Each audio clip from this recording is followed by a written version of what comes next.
Comment relancer une entreprise qui a eu du succès? C'est ce que nous allons voir dans cette vidéo.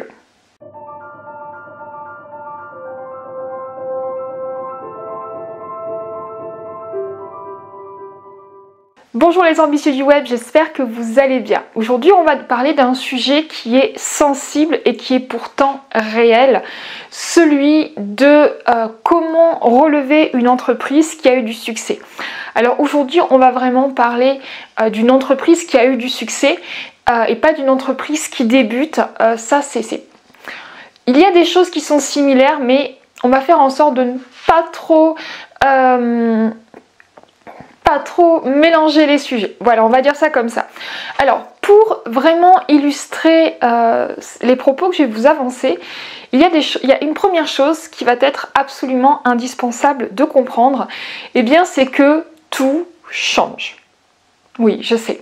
C'est pas moi qui l'ai inventé, d'ailleurs je vous ai préparé le livre. C'est un livre, c'est François Lemay qui a écrit ce livre, je l'ai lu il y a plusieurs années. Et en fait, quand j'ai préparé cette vidéo, je me suis rappelé qu'une fois en conférence, il nous fait tout. Et il dit ça pendant très longtemps, change. Et c'est exactement ce que vous devez comprendre au niveau de votre entreprise. Je vais vous expliquer aujourd'hui quelque chose que je n'ai pas inventé, qui est un concept existant. Vous allez d'ailleurs avoir ici le visuel de ce que je vais vous expliquer, et après je vous expliquerai le petit nom de ceci. Ce qu'il faut comprendre aujourd'hui, c'est qu'en fait, une entreprise, un projet, même dans votre couple, mais c'est hors sujet. On va dire qu'aujourd'hui, une entreprise a plusieurs phases et connaît plusieurs phases. Vous, en tant qu'entrepreneur, vous allez passer par plusieurs phases. Et il y a d'abord ce qu'on appelle la phase de lancement. La phase de lancement, c'est une période dans laquelle vous allez être dans l'action, vous allez être dans l'enthousiasme, vous allez avoir plein d'idées, vous allez prendre des risques, vous allez réaliser vos rêves, vous allez avoir un plan comme ça que vous allez suivre et vous êtes complètement dans votre passion.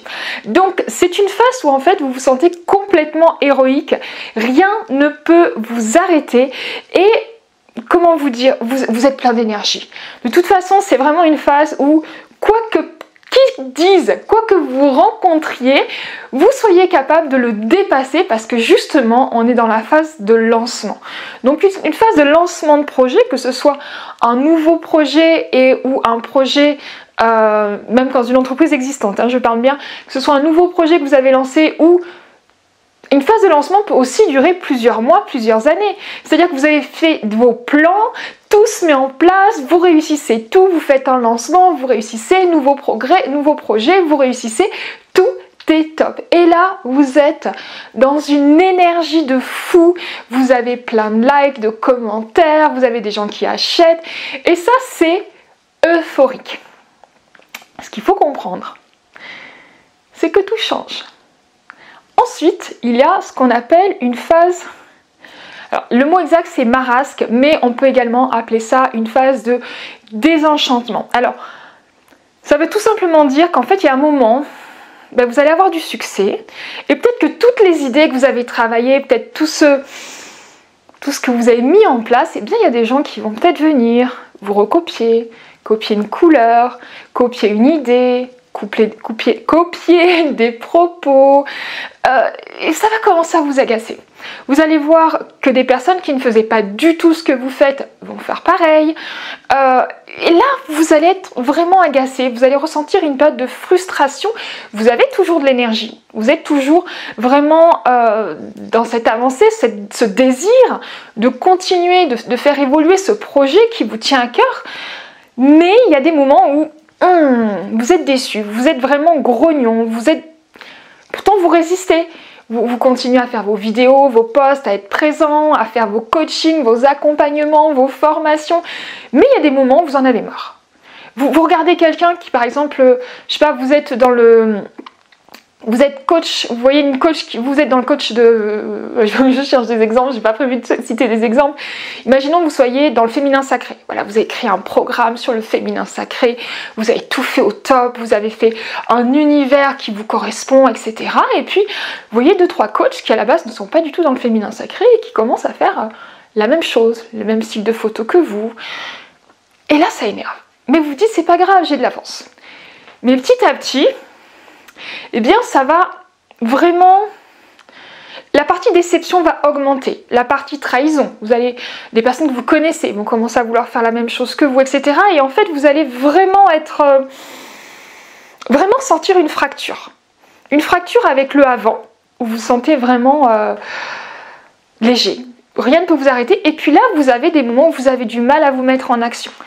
Et pourtant, vous continuez. Et vous faites cette espèce de va-et-vient, parce que si je vous fais comme ça, vous n'allez pas voir. Vous avez cette espèce de va-et-vient énergétique comme ça. Et c'est difficile. C'est vraiment difficile. Et puis, il y a cette sensation de mal-être qui va arriver. Cette sensation où vous vous dites, ben, j'en ai marre. J'ai plus envie. Et l'argent va commencer à rentrer. Moins. Vous allez continuer à faire ce que vous avez toujours fait. Et pourtant, vous allez avoir moins de résultats. Et là, ça va créer vraiment une... Vous n'allez plus avoir envie, vous allez lâcher prise. Vous allez dire, bah c'est bon, stop, j'en ai marre, j'arrête. Cette phase-là, la deuxième phase, c'est qu'on appelle la phase du marasme. Elle peut durer 2 mois, elle peut durer 6 mois, elle peut durer 1 an, et pendant lesquels vous avez l'impression de prendre des coups, et que rien ne fonctionne. Et que votre audience, qui était au début vraiment très investie, bah, se divise, va acheter ailleurs. Vous voyez des gens qui vous suivaient, qui vous likez, et qui vous avez dit à un moment ou à un autre, ils vont passer chez moi, et bien non, ils vont ailleurs. Et là, vous avez cette déception, ce mal-être, vraiment la sensation d'une rupture, d'une perte de sens. Ça, c'est la seconde phase. Et elle est normale. D'accord ? Ensuite vient la troisième phase. La troisième phase, eh ben, c'est celle tout simplement du cocooning. On l'appelle également, la phrase, on peut dire aussi du grand marasme, on peut dire aussi du découragement. C'est un moment où vous allez avoir besoin d'intérioriser. C'est un moment où vous allez avoir besoin de vous replier sur sur vous, de ne plus rien faire. Qu'on vous laisse tranquille, qu'on arrête de vous parler de ce qu'il faut faire, ce qu'il faut mettre en avant, d'un nouveau tunnel, d'une nouvelle stratégie, et vous en avez marre d'être dans cette nouvelle précarité d'activité puisque l'argent ne rentre pas. Et vous avez besoin en fait de ne plus être en colère, de juste qu'on vous laisse tranquille. Vous avez une période d'immobilisme qui va rentrer en place où vous allez avoir très sincèrement l'impression de procrastiner. De passer vos journées à ne rien faire et vous n'avez pas envie de faire quelque chose de toute façon. Vous êtes fatigué. Fatigué d'avoir fait tant de choses pour en arriver au moment où vous en êtes là. Fatigué d'avoir ces gens qui ont pris vos idées, fatigué, juste fatigué. Là, vous n'en pouvez plus, vous avez besoin juste de vous refermer sur vous et qu'on vous laisse tranquille. Beaucoup de gens vont s'arrêter là. Beaucoup d'entrepreneurs vont complètement s'arrêter là. Vous l'avez vu sur les derniers mois, il y a beaucoup de gens qui avaient des entreprises florissantes et on a vu des messages passer sur internet disant bah stop, j'arrête, j'en ai marre, je veux faire autre chose. Il ne faut pas arrêter là. Parce qu'il y a cette quatrième phase. Cette quatrième phase, c'est la phase du renouveau. C'est la phase de la réintégration.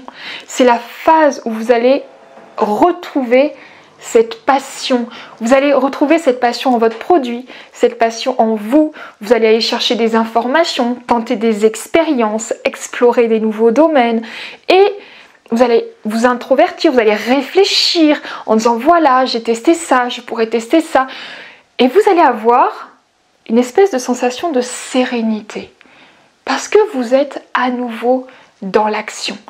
Et je peux vous assurer que c'est une période qui est euphorique. Parce que vous allez avoir envie, vous allez chercher des notions, vous allez découvrir des nouvelles choses. Et quand vous allez avoir retravaillé votre projet, parce qu'il ne faut jamais lâcher son projet, vous allez le retravailler, le redynamiser.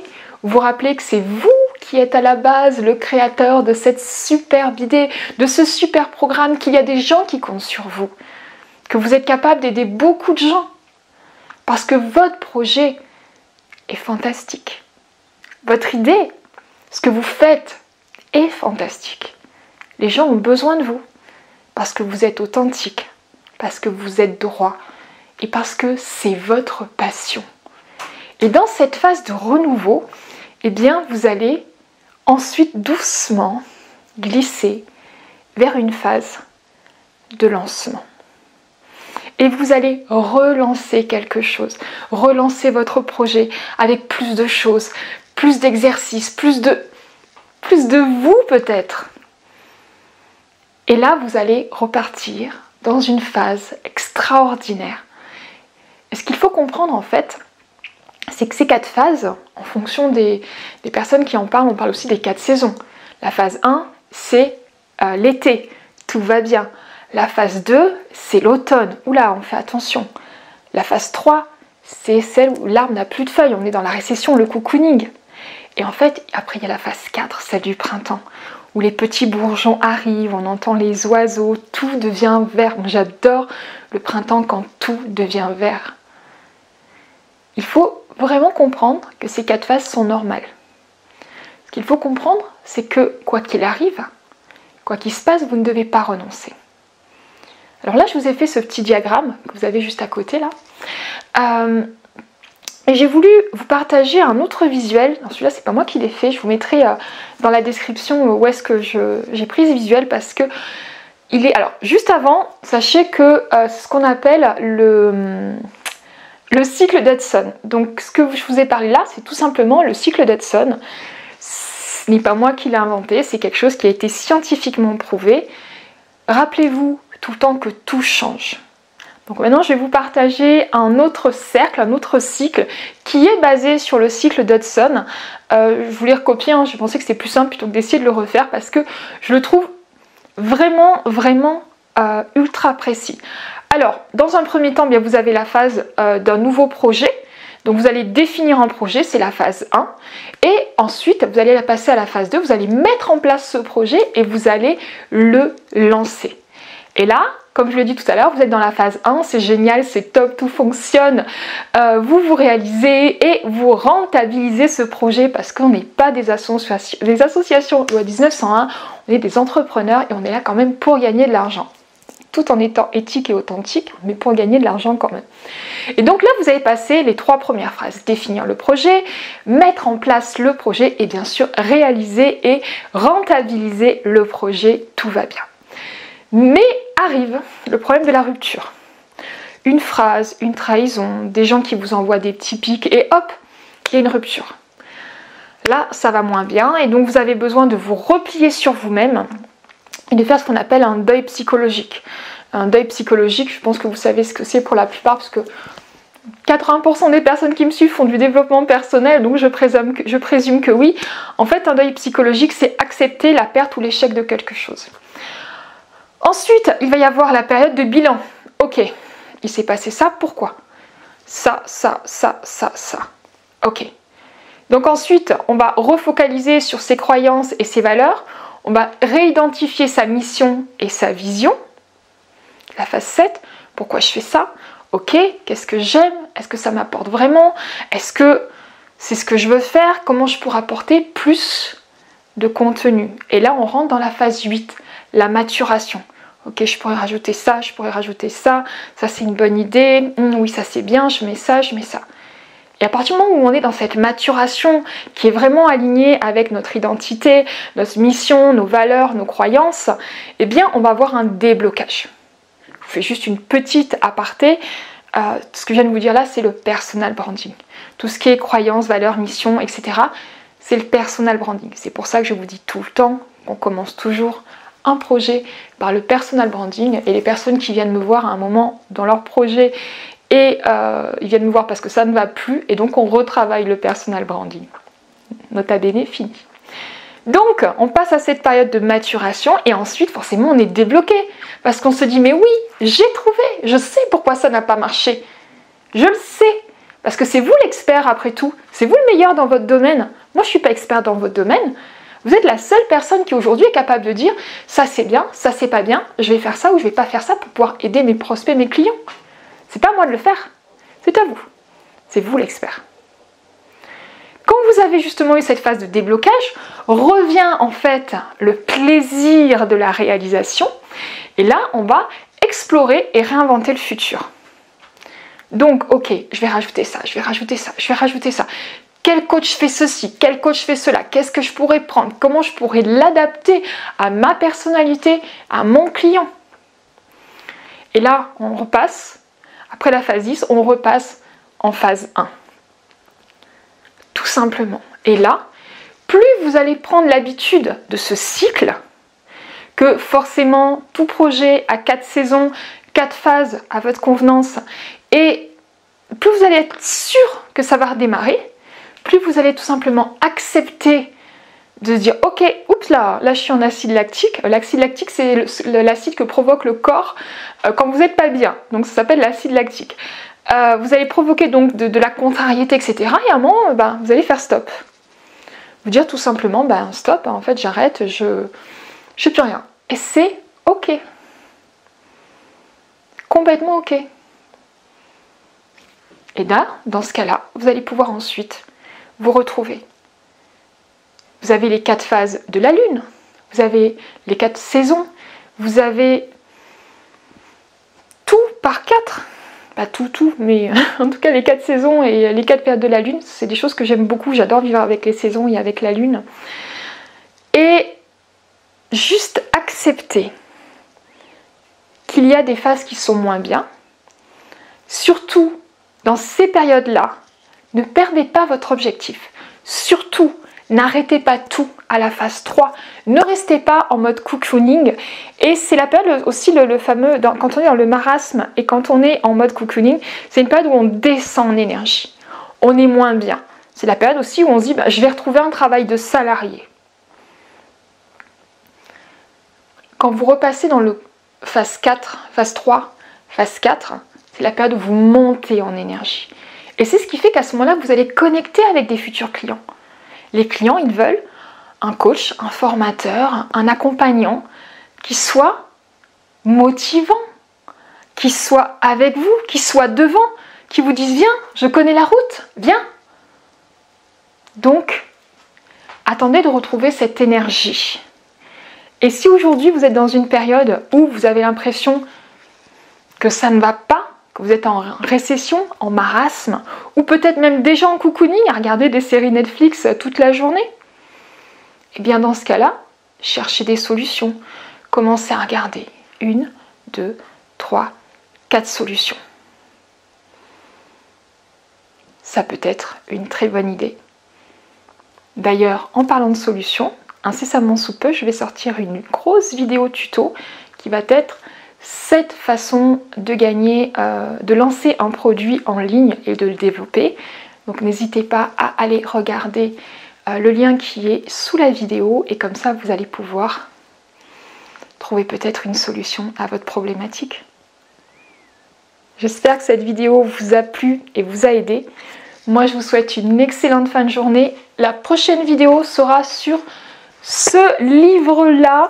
Influence et manipulation. Alors le titre est mal traduit, hein. On n'est pas ni sur de l'influence ni sur de la manipulation, on est sur du marketing positif, et je vous en ai fait un résumé parce que franchement c'est écrit comme ça, autant vous dire que j'ai eu pas mal de difficultés à le lire, mais je vous en fais un résumé la semaine prochaine. Vous allez voir que c'est plein de pépites et complètement aligné avec ma notion de personal branding qui est pour moi la base de tout développement d'entreprise en ligne ou hors ligne. Si vous avez aimé cette vidéo, vous connaissez le principe, vous me faites un petit like. Si vous voulez me mettre dans les commentaires dans quelle période actuellement vous êtes, mettez-moi juste peut-être 1, 2, 3 ou 4. Et voilà, j'espère que cette vidéo vous a plu, je l'ai déjà dit, je vous souhaite une excellente fin de journée et surtout n'oubliez pas, votre marque c'est vous.